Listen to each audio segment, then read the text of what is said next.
Student, आज हम 9th chapter करेंगे जो आपके चैप्टर का सिलेबस का बहुत ही इम्पोर्टेंट चैप्टर है, the making of national movement. पहली बात तो यही जानना है कि नेशनल मूवमेंट आखिर है क्या। इसका हिंदी मीनिंग होता है राष्ट्रीय आंदोलन।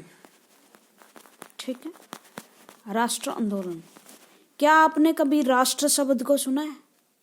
राष्ट्र शब्द क्या होता है, सबसे पहले तो यही जानना जरूरी है। राष्ट्र शब्द आप देश से लगा सकते हो अपने, एक भूमि के टुकड़े के प्रति जब आप जुड़ जाते हैं भावनात्मक रूप से कि ये मेरा देश है, ये मेरे लोग हैं और ये लोग तकलीफ में हैं और इसका कारण बाहर वाले हैं, हमारी एक लैंग्वेज है, हमारा एक धर्म है, यह हमारी एक भूमि है जिसके लिए हम सब कुछ कुर्बान कर देंगे, सैक्रिफाइस करेंगे, उसकी सेवा करेंगे।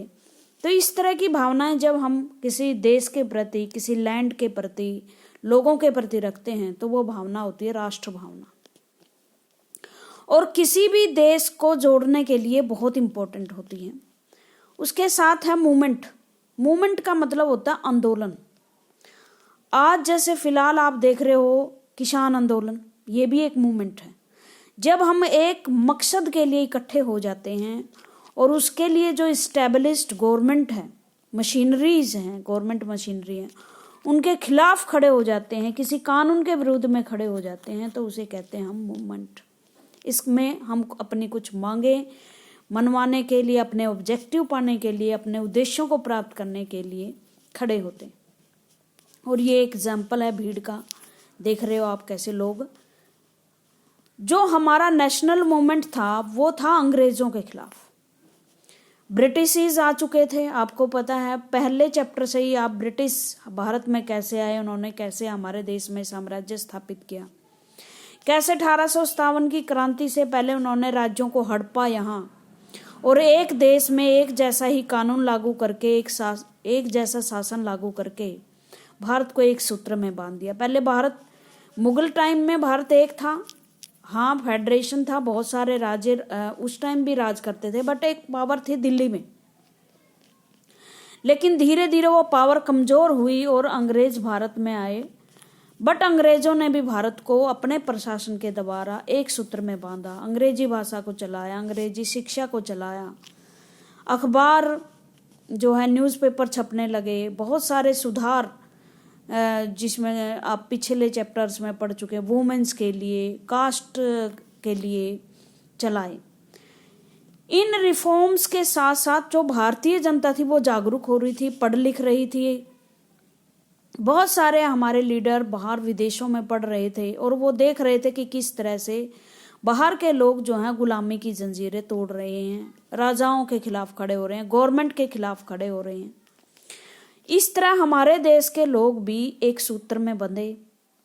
हमारे देश के भी लोग समझने लगे कि जो ब्रिटिश है वो ब्रिटिश हुकूमत विदेशी हुकूमत है, विदेशी सरकार है, हमें अपने फैसले लेने का खुद अधिकार है। ब्रिटिश कौन होते हैं? हमारे फैसले लेने वाले। हम अपने फैसले खुद लें, हम अपनी सरकार खुद बनाएं, वो सरकार हमारे लिए काम करे, ना कि ब्रिटिश साम्राज्य के लिए काम करे। हमारा धन हमारे अपने देश में रहे, ड्रेनेज सिस्टम ना हो कि हमारा कोई शोषण करे, बाहर के लोग आएं और हमारे देश से जो पूंजी है वो ले जाएं, रिसोर्सेज ले जाएं। इसके लिए लोग जो हैं खड़े हुए, नेशनल मूवमेंट आई, लोगों में एकजुटता की भावना आई, यूनिटी बनी, राष्ट्र की भावना फैली और एक देश के लिए लोग सैक्रिफाइस करने के लिए तैयार हुए, जिसमें बहुत सारों के नाम आप जानते हो। सुभाष चंद्र बोस जी हैं, भगत सिंह हैं, इन्होंने अपने तरीका का स्ट्रगल किया। बहुत सारे हमारे राजनेता रहे जिन्होंने राजनीतिक तरीके से स्ट्रगल किया। गांधी जी थे, तिलक थे, नेहरू जी थे, सरदार पटेल जी थे, मौलाना अबुल कलाम आजाद थे, हजारों अनगिनत जो योद्धा थे वो अपने देश को आज़ाद करवाने के लिए कुर्बान हुए। और आज मतलब जैसे आसपास दिन है हमारे 26 जनवरी का। 26 जनवरी क्यों मनाया जाता है? क्योंकि इस दिन हम रिपब्लिक गणतंत्र बने थे। रिपब्लिक का मतलब हमारी अपनी सत्ता थी, हम अपने फैसले खुद ले सकते थे, हमारी एक चुनी हुई सरकार बनेगी, वो सरकार लोगों के हित में काम करेगी, हमारा अपना रूल होगा जिसे हम अपने स्वराज्य कह सकते हैं, अपना रूल जिसे गांधी जी स्वराज्य कहते थे, हमें फ्रीडम मिलेगी। ठीक है, तो इस तरह से कैसे वो डेवलपमेंट हुई, कैसे लोग जागरूक हुए, एक दूसरे के नज़दीक आए, कैसे आंदोलन चले। ये नहीं था कि एक ही दिन में ये सारा काम हो गया। 1905 में व्यापक राष्ट्र स्तर के जो नेशन मूवमेंट था वो शुरू हो चुका था स्वदेशी मूवमेंट के रूप में। स्वदेशी मूवमेंट जो है वो भारत में बंगाल के विभाजन के विरुद्ध हुआ था। 1905 में लॉर्ड कर्जन हुए, उन्होंने देखा कि जो बंगाल है वो राष्ट्रवाद का हब बनता जा रहा है, वहाँ पर लोगों में राष्ट्र नेशन की भावनाएं बहुत ज़्यादा हैं, क्योंकि बंगाल में लोग पढ़े लिखे बहुत ज़्यादा थे, तो वो देश के लिए खड़े हो रहे थे। तो गांधी जी जो लॉर्ड कर्जन था, उन्होंने एक कार्ड चलाया कि हिंदू मुस्लिम की एकता को भंग करके बंगाल के टुकड़े कर दिए जाएं, और इस तरह से ईस्ट बंगाल वेस्ट बंगाल के टुकड़े 1905 में हुए, जिसको लेकर सारे देश में विरोध हुआ, जिसे स्वदेशी मूवमेंट चला। और उसके अनुसार कहा गया कि भाई अपनी चीज़ें अपना खुद बनाओ, अंग्रेजों पर डिपेंड ना रहो, उनका सहयोग मत करो, वो यहाँ से बिना आपके सहयोग के यहाँ वो टिक नहीं पाएंगे। इस तरह से आंदोलन शुरू हुआ। सबसे पहले जो नेशनल यूनिटी थी, नेशनल यूनिटी बहुत सारी संस्थाओं से मिलकर एक संस्था बनी थी, कांग्रेस, और ये एक अंग्रेज ने ही बनाई थी जिसका नाम था A.O. ह्यूम। उनके प्रयासों से ये कांग्रेस संस्था बनी थी 1885 में। 1885 में जब ये संस्था बनी तो पढ़े लिखे लोग जो हैं वो शामिल हुए, एक पार्टी बनी, और ऐसी पार्टी जो लोगों की डिमांड लेकर अंग्रेजों के पास जाती थी, और अंग्रेज भी ये समझते थे कि ये भारतीय लोगों का प्रतिनिधित्व कर रही है कांग्रेस, तो इसके जो सारे डिमांड्स हैं वो पूरी हो जाने चाहिए। हालांकि कांग्रेस का 1905 तक अंग्रेजों ने कुछ ज़्यादा माना नहीं, क्योंकि जो कांग्रेस थी वो बहुत ही नर्म नीतियों के साथ, मॉडरेट्स नीतियाँ जिसे बोलते हैं, मॉडरेट्स मतलब प्रार्थना करना, लेटर भेजना, खुद मिलना, ऐसे तरीके अपना रही थी। एग्रेसिव तरीके नहीं अपना रही थी जिसमें लोग इकट्ठे हों, धरना दें, नारेबाजी करें, इस तरह की चीज़ें नहीं अपना रही थी 1905 तक। 1905 के बाद कुछ ऐसे नेता लाला लाजपत राय, विपिन चंद्र पाल, बाल गंगाधर तिलक जैसे लोग आए, जिन्होंने एग्रेसिव तरीके से, मतलब हथियार उठाकर नहीं, मूवमेंट चलाकर, लोगों को गलियों में धरने दिलवाकर, नारेबाजी करके, इस तरह के तरीके, जो एक्टिव होकर तरीके अपनाए गए। ये नहीं कि लेटर भेज दिया और चलो अंग्रेज मानेंगे या नहीं मानेंगे, इस तरह से नहीं, बल्कि एक्टिव होकर उन्होंने पार्टिसिपेट किया। तो इस तरह से कांग्रेस का पूरा इतिहास हम पढ़ेंगे, क्योंकि एक अग्रणी पॉलिटिकल पार्टी रही है। बहुत सारी पॉलिटिकल पार्टियां और भी थी उस टाइम, ऐसा नहीं था कि पॉलिटिकल पार्टियां नहीं थी, बट जो कांग्रेस थी वो एक ऐसी पार्टी थी जिसमें सभी तबके के लोग थे, और जिनकी सदस्यों की संख्या गांव से, शहरों से, गरीबों से, अमीरों से, किसान, मजदूर सब थे। गांधी जी उनका नेतृत्व कर रहे थे, ठीक है। और गांधी जी द्वारा चलाए गए मूवमेंट के बारे में भी हम पढ़ेंगे, क्योंकि जितने भी बड़े बड़े मूवमेंट भारत में हुए हैं, 1920 में नॉन कोऑपरेशन मूवमेंट था, नॉन कोऑपरेशन मूवमेंट, असहयोग आंदोलन। 1930 में सिविल डिसओबीडियंस मूवमेंट था, जिन्हें बोलते हैं सविनय अवज्ञा आंदोलन, सिविल डिसओबीडियंस, कानून ना मानना। और 1942 में भारत छोड़ो आंदोलन, क्विट इंडिया मूवमेंट था। ये सब हम पढ़ेंगे इस चैप्टर में। चैप्टर शुरू करते हैं।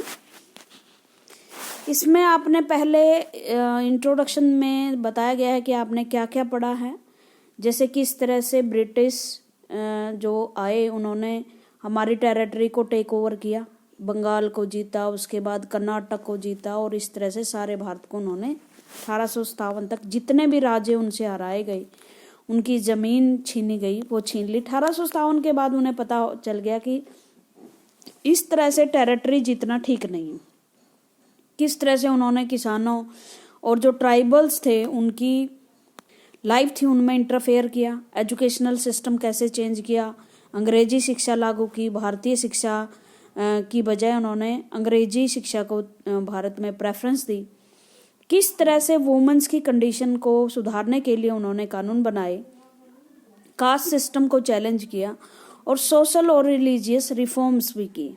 ठीक है, उसके बाद 1857 की क्रांति हुई और 1857 की क्रांति के बाद भारत के जो समाज था उसमें कैसे एक बड़ा इन्फ्लुएंस प्रभाव पड़ा ब्रिटिश साम्राज्य का, और किस तरह से अपनी वस्तुओं को बेचने के लिए जो घटिया स्तर की इंडस्ट्री में बना हुआ माल था ब्रिटिश में, उनको बेचने के लिए भारत की जो क्राफ्ट्स उद्योग थे, जुलाहे वगैरह जो कपड़े बनाते थे, उनका किस तरह से विनाश किया, छोटे छोटे उद्योग जो भारत में थे। और इन सभी कारणों ने मिलकर फिर भारतीय जनता को अंग्रेजों के विरुद्ध खड़ा कर दिया। कोई ना कोई कारण बनते हैं ना, वो कारण कोई एक समय या स्थिति के कारण नहीं होते, बहुत सारे टाइम लग जाता है, बहुत सारी घटनाएं इकट्ठी होती हैं और तब कहीं जाकर लोग खड़े होते हैं। इमरजेंस ऑफ नेशनलिज्म, नेशनलिज्म की भावना भारत में कैसे आई? नेशनलिज्म का मतलब भारत कैसे भारत एक बना। कहते हैं कि 1857 तक भारत एक नहीं था, मतलब जो लोग लड़ रहे थे वो अपने अपने राज्य के लिए, अपनी नौकरी के लिए, अपने जमींदारी के लिए लड़े थे। बट नेशनलिज्म की विचारधारा के अनुसार व्यक्ति अपने देश के लिए लड़ता है, सारे देश के लिए लड़ता है, अपने स्वार्थ को त्याग देता है और वो एक भूमि के टुकड़े को अपनी धरती मानना शुरू कर देता है। तो भारत कब भारत बना? नेशनलिज्म की भावना कैसे आई? लोगों को ने ये कब समझना शुरू किया कि ये मेरा देश है और इस देश पर सिर्फ हमारा रूल होना चाहिए, ये हमारी धरती है, हमारे लिए है, वो भावना कैसे जागी? The above mentioned development lead to people to ask a crucial question, what is the country of India and for whom it meant. एक इसी मतलब जब हम कोई भी बात शुरू करते हैं तो हम ये है कि नेशनलिज्म का मतलब क्या है और उस हम नेशन का मतलब क्या है, भारत क्या है, और वो मतलब भारत से क्या मतलब है, मतलब इंडिया एक कंट्री है तो उसका क्या मतलब है? The answer that gradually emerged was India was the people of India. देखो इस टाइम ये उत्तर देना कोई मुश्किल नहीं है कि भारत का मतलब भारत के लोग हैं, भारत की भूमि है। उस टाइम 1857 तक ये चीजें कहनी थोड़ी मुश्किल थी। ठीक है, झांसी की रानी झांसी के लिए लड़ रही थी, तात्या टोपे, नाना साहिब, ये अपनी अपनी जगहों के लिए लड़ रहे थे, सिपाही अपनी नौकरी के लिए लड़ रहे थे। तो उस टाइम धीरे धीरे जो है भारत बना, एकजुटता आई भारत में। The answer that gradually emerged was India was the people of India. India का मतलब इंडिया के लोग, और कौन कौन लोग? All the people irrespective of class, colour, caste, creed, language और जेंडर। भारत की भूमि पर फैले भूखंड जो भी था, चाहे वो अंडमान निकोबार द्वीप समूह से लेकर कश्मीर, कन्याकुमारी, और जब आज़ाद भारत नहीं था उस टाइम पाकिस्तान का भी बड़ा हिस्सा क्या पूरा हिस्सा अफगानिस्तान से लगती हुई भारत की सीमाएं बिना किसी कास्ट, कलर, क्रीड, लैंग्वेज का भेदभाव जाने ही सभी पीपल भारत के थे। एंड द कंट्री, और वो Bharat, it resources and system, इसके रिसोर्स, चाहे इसमें कोयला था, चाहे इसमें नदियां थी, चाहे इसमें जमीन थी, चाहे इसमें अनाज था, और सिस्टम्स, और उसके सारी सरकारें, न्यायालय, कोर्ट, सब इंस्टीट्यूशन, स्कूल, कॉलेजेस, यूनिवर्सिटीज, उसका मतलब सभी भारतीय लोगों के लिए थी। With this answer came to an awareness that the British were exercising control over the resources of India and the lives of its people, and until this control was ended, India could not be for Indians. और ये भावनाएं आई कि British क्यों control किए हुए हैं, ये resources, ये लोग, ये भूमि, ये हमारी है, और इन पर कंट्रोल भी किसका होना चाहिए? Indians, India for Indians. ठीक है, भारत के resources for Indians. This consciousness, ये चेतना, began to clearly stated by the political association formed after 1850, especially those that come into being in the 70s and 80s. बहुत सारी पॉलिटिकल एसोसिएशन बनी। Political association का मतलब पॉलिटिकल पार्टियां, political, जहां लोग इकट्ठे होकर पॉलिटिकल विचारों को डिस्कस करते हैं या कोई ऐसा काम करते हैं जो सरकारी कामों से रिलेटेड होता है, उसे हम पॉलिटिकल इंस्टीट्यूशन कहते हैं। और इस तरह की संस्थाएं भारत में वैसे तो 50 में ही 1850 में ही बननी शुरू हुई, फिर लेकिन इसके बाद 70s 80s में ये पूरी तरह से डेवलप होनी शुरू हुई। और मैंने बताया था 1885 में कांग्रेस की स्थापना हुई, और कांग्रेस की स्थापना में 72 लोग, जो फर्स्ट अधिवेशन हुआ कांग्रेस का बम्बई में, उसमें 72 लोग थे, और 72 वो लोग थे जो बहुत पढ़े लिखे वकील थे। 1870-80 में ये संस्थाएं ज्यादा बनने लगी। बहुत सारे एजुकेटेड व्यक्ति जो इंग्लिश पढ़े लिखे लोग थे, प्रोफेशनल्स थे, लॉयर जिसे बोलते हैं, वकील, इंजीनियर, डॉक्टर, टीचर्स, प्रोफेसर्स, ये लोग उसमें शामिल थे। The more important ones were, क्योंकि ये भारत में समस्याओं से भी जो जागरूक थे कि भारत में जाति की समस्याएं हैं, भारत में धर्म को लेकर समस्याएं हैं, या वुमेन्स को लेकर समस्याएं हैं, भारत की राष्ट्रीय शिक्षा ठीक नहीं है, भारत की इकोनॉमी बहुत डाउन है। तो इस तरह के जो अंग्रेजी पढ़े लिखे लोग थे, उन्हें पता था कि जो अंग्रेजी सरकार कानून चला रही है वो सही नहीं है। The more important one were the Purna Swaraj सार्वजनिक सभा, पूना सार्वजनिक सभा। इनमें से सबसे महत्वपूर्ण पुणे सार्वजनिक सभा थी। ये भारतीयों की एसोसिएशन थी, और मद्रास में थी महाजन सभा। बॉम्बे प्रेसिडेंसी एसोसिएशन, देखो ये आप कुछ और मत समझो, थोड़े से 8th क्लास के बच्चों की इतनी है नहीं कि इनको समझ सके। ये कुछ नहीं है भाई, जिस तरह से किसान यूनियन हो जाए, बच्चों की कोई स्टूडेंट की कोई यूनियन बन जाए, ठीक है ना, वो इस तरह की पॉलिटिकल पार्टियां बन जाए, इस तरह की यूनियन होती हैं ये, ठीक है, उनके नाम है ये। Course of the national Congress, और इन सभी को मिलाकर सबसे बड़ी एक संस्था बनी हमारे यहाँ, वो थी इंडियन नेशनल कांग्रेस। आज की कांग्रेस जिसके अध्यक्ष आप सोनिया गांधी जी देखते हो, राहुल गांधी इसके मेंबर हैं, वो कांग्रेस उस टाइम आज़ादी की लड़ाई के समय ये बनी थी, और बहुत महत्वपूर्ण रोल इसने अदा किया था। नोट द नेम पूना सार्वजनिक सभा। पूना सार्वजनिक सभा, द लिटरेरी मीन द सार्वजनिक मैंने सभी, फॉर ऑल पीपल, सभी के लिए थी, किसी जात धर्म के लोगों के लिए नहीं थी। और सभा का मतलब लोगों का संगठन। दो मैनी ऑफ दीज, इनमें से बहुत सारी काम कर रही थी लोगों के हित के लिए। They worked with the idea that the people should B sovereign. उनका ये आइडिया था, विचार क्या था कि लोगों को सोवरन होना चाहिए। बिल्कुल ये मीनिंग समझ लो आप। सोवरन का हिंदी में मतलब होता है प्रभुसत्ता, संप्रभुसत्ता। संप्रभुसत्ता का मतलब होता है, सोवरन का मतलब कि वे व्यक्ति या वो देश जो अपना डिसीजन खुद ले सके, ठीक है। एक ऐसा व्यक्ति या ऐसा देश जो अपने डिसीजन खुद ले सके, उसे हम सोवरन कहते हैं। ए मॉडर्न कॉन्शियसनेस, और ये एक बिल्कुल आधुनिक धारणा थी। क्यों? क्योंकि इससे पहले राजा राज करते थे, वो अपने लोग तब नहीं डिसीजन अपने आप ले पाते थे। देश गुलाम थे तो अपने डिसीजन खुद नहीं ले सकते थे। तो ये एक नई विचारधारा थी जो नेशनलिज्म के साथ जुड़ी हुई थी, राष्ट्रवाद के साथ, कि हमारा देश है, हमारा राष्ट्र है, और हम निर्णय भी हमारे होने चाहिए, डिसीजन भी हमारे होने चाहिए। In other word, they believed that the Indian people should be empowered to take decision regarding their affairs. इसका मतलब ये था कि अंग्रेज फैसले ना करे, अंग्रेज कानून ना बनाए, हम खुद कानून बनाए, उसके अनुसार अपने देश को चलाएं। The dissatisfaction with British rule intensified in 1880s. The Armed Act was passed in 1878, disavowing Indian from possession arms. और भारतीयों को इस तरह के मूवमेंट क्यों चलाने की जरूरत पड़ी, इस तरह की चेतना क्यों जागी भारत वालों में? क्यों? क्योंकि ब्रिटिश की सरकार उन्हें दबाने के लिए इस तरह के कानून बना रही थी। एक आर्म एक्ट आया 1878 में। उसके अनुसार क्या किया गया कि भारतीय हथियार नहीं रख सकते, ठीक है।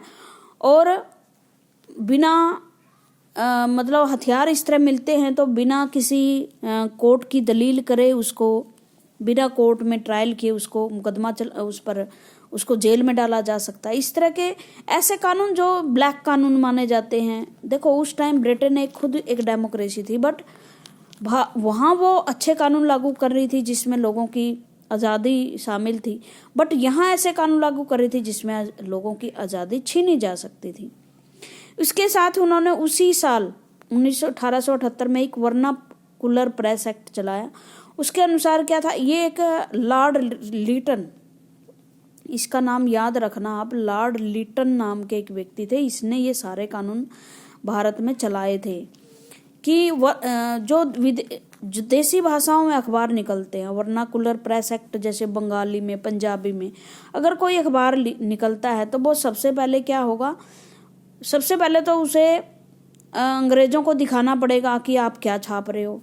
दूसरी बात कि आप सरकार की आलोचना नहीं कर सकते उस मतलब अखबार में। अगर किसी अखबार में सरकार की आलोचना करने पर बैन लगा जाए तो वो आज़ादी कैसी हुई, अपने मत व्यक्त करने की, अपने आप को एक्सप्रेस करने की आज़ादी छीन ली लोगों ने, अंग्रेजों ने लोगों की।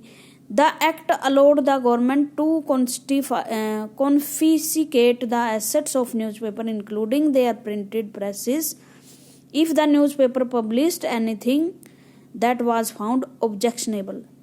अगर कोई चीज़ ऑब्जेक्शनेबल मिली, ऑब्जेक्शनेबल मैंने जिसको सरकार के विरुद्ध हुई, ऑब्जेक्शनेबल का एक ही मतलब था कि सरकार के विरुद्ध कुछ नहीं होना चाहिए, तो उन्होंने कहा कि इस न्यूज़पेपर बंद कर दिया जाएगा, सारी एसेट सारी प्रॉपर्टी छीन लाई जाएंगी, मशीनों पर ताले लगा दिए जाएंगे, दफ्तर बंद कर दिए जाएंगे। इसके साथ ही 1883 में लॉर्ड लिटन चले गए और लॉर्ड लिटन ने मतलब ऐसे कानून चलाए जिससे भारतीय के अधिकार छीन लिए गए। लेकिन लॉर्ड रिपन एक ऐसे वायसराय थे भारत के जो भारतीयों को ज़्यादा से ज़्यादा अधिकार देने के पक्ष में थे। जितनी आप ये म्यूनिसिपैलिटीज़ लोकल गवर्नमेंट देखते हो, ये लॉर्ड रिपन की ही देन है।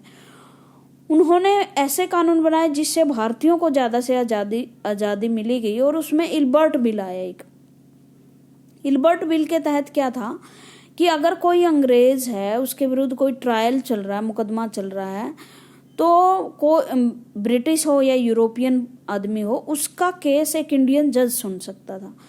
इस पे कर दिया, जो ब्रिटिश थे, यूरोपियन थे, बहुत ज़्यादा हंगामा हुआ और उन्होंने विरोध किया। उनको लगा कि जो इंडियन जज हैं वो तो हमें फांसी पर ही चढ़ा देंगे, जबकि उस टाइम ब्रिटिश जज भारतीयों के मुकदमे धड़ाधड़ सुन रहे थे, उन्हें कोई ऑब्जेक्शन नहीं था।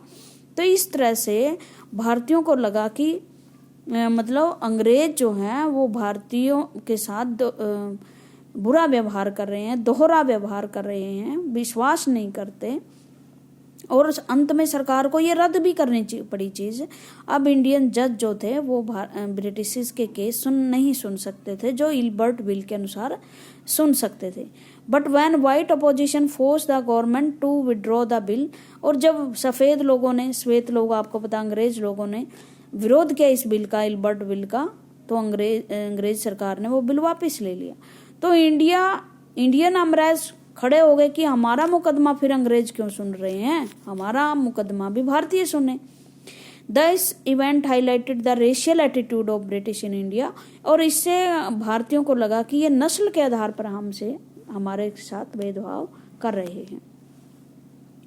This need for an all India organisation of educated Indians have been felt since 1880, but the Ilbert bill controversy deepen this Dzire.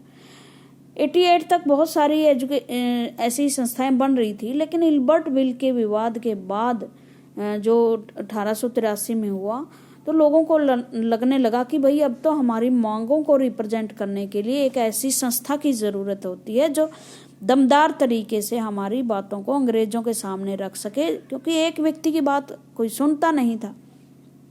The Indian national Congress was established 27 December 1885 by A.O. Hume के द्वारा कांग्रेस की स्थापना हुई बम्बई में, ये याद रखना, ठीक है। तो बम्बई में, बॉम्बे नाम था पहले, अभी तो मुंबई हो गया है। बॉम्बे में दिसंबर 1885 में इसकी स्थापना हुई और इसके जो मेन लीडर थे वो दादा भाई नौरोजी, जिसको grand old man of India कहा जाता था। Grand old man of India कहा जाता था किसको? दादा भाई नौरोजी को। और इन्होंने एक बुक लिखी थी, बहुत ज़बरदस्त बुक थी, un British rule in India, un British rule in India. और इसमें ये बताया गया था किस तरह से भारत के रिसोर्सेज को अंग्रेजी सरकार इंग्लैंड भेज रही है और भारत को कंगाल कर रही है। दादा भाई नौरोजी, फिरोज शाह मेहता, बरियुद्दीन तबियत जी, वीसी बनर्जी, व्योमेश चंद्र बनर्जी है इसका पूरा नाम। यही बम्बई में जो पहला अधिवेशन हुआ था कांग्रेस का, उसके अध्यक्ष भी बने थे व्योमेश चंद्र बनर्जी। सुरेंद्र नाथ बनर्जी, इसका नाम भी बड़े आप सुनोगे। रोमेश चंद्र दत्त, ज़्यादातर आप देखोगे बंगाली हैं और महाराष्ट्रियन हैं। हरियाणा से भी एक थे, लाला मुरलीधरन, ये अंबाला से थे, मुरलीधर, ठीक है। नाम काफ़ी आता है इनका हरियाणा जीके में। और was largely from Bombay and Calcutta से और बॉम्बे से बहुत सारे लोग थे। ये पढ़े लिखे बिजनेसमैन, प्रोफेशनल व्यक्ति थे। जो नौरोजी थे, Dadabhai Naoroji, businessman and plebiscite settled in London में थे। और ये लंदन में ब्रिटिश पार्लियामेंट के मेंबर भी थे। भाई देख लो, इतने बड़े बड़े कारनामे हैं भारतीयों के नाम पर कि वहां जाके मेंबर भी बनाए थे। गाइडेड द यंगर नेशनलिस्ट, और ए रिटायर्ड ब्रिटिश ऑफिशियल जिसका नाम मैंने बताया, A O Hume, also played a part in bringing Indian from the various regions together. भारतीयों को इकट्ठा किया। आप ये समझोगे कि ए ह्यूम को क्या पड़ी थी ऐसी संस्था भारत में बनाने की जो अंग्रेजों के विरुद्ध खड़ी हो गई। देखो, भारतीयों का असंतोष बढ़ता जा रहा था और वो किसी न किसी तरीके से, गलत तरीके से आंदोलन करके बाहर आ रहा था।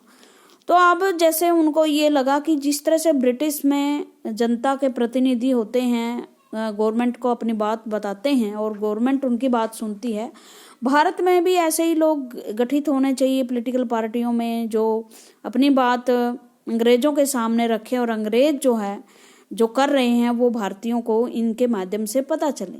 मतलब दोनों तरफ का जो विरोध है वो खत्म हो। अंग्रेज अपनी जो नीतियां हैं वो कांग्रेस के माध्यम से लोगों को बताए और लोगों की बात को कांग्रेस के माध्यम से सरकार तक पहुंचाए। इसलिए वो ह्यूम ने इसकी स्थापना की थी। बट हुआ उल्टा।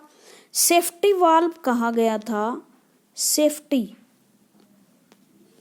कांग्रेस को सेफ्टी वाल्व कि ऐसा वाल लगा दिया कि वही जो अंग्रेजी सरकार के लिए सेफ्टी का काम करेगा, विद्रोह होगा तो ये लोग जो हैं वो बता देंगे कि ये विरोध का कारण है। इसलिए ये संस्था बनाई गई थी। आज के लिए इतना ही। Thank you very much.